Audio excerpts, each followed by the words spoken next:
So it's a cold day here in Colorado, and as I promised, I would come back to teach you guys how to make some country food in an old ass pot.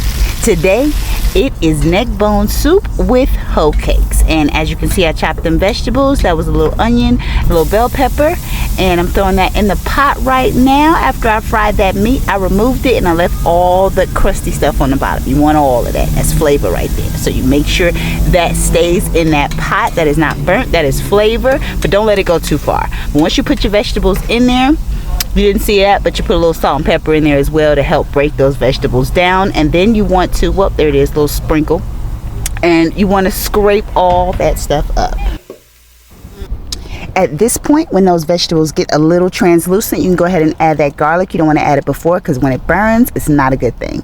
And as a little wild card, I put a little cilantro in there. Yeah, country folks don't use too much cilantro. Probably parsley instead, but either one works. Both would be even better, but cilantro kicks it up a notch. It's a little something special. So make sure you scrape up all those bits like I said, and now add those diced tomatoes. Those are canned tomatoes in there. We're going to add that to the pot.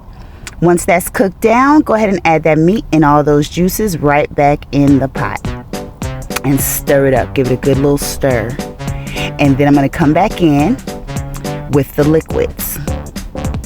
Make sure it's all stirred up. Now we want to add a little beef bouillon to that. So I have made sure I put a couple cubes in some really hot water, added that to the pot. You don't want to just add water. And this is the juice left over from those diced tomatoes. We're going to add that to the pot as well. Because if you just put water, then you're going to be seasoning for days. Like, it's just going to dilute the flavor.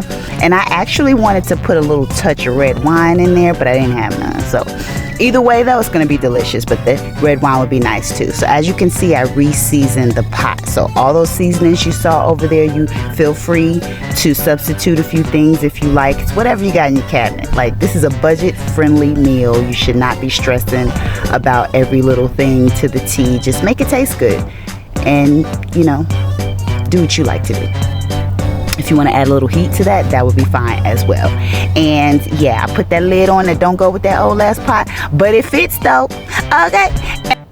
Pop that thing on and cook it slow. Put it on like a low medium heat. It's gonna take a couple of hours to make it good. And at the end, you add those potatoes, fire roasted corn, and lima beans. You can alternate some of those vegetables as well, but make sure those go in at the end because you don't want it to be mush. And as for those hoe cakes, aka po cakes, that's when you ain't got two things that match. So next time, I'll show you how to do that. My grandma actually preferred hoe cakes over traditional cornbread sometimes. Shout out to grandma for this recipe.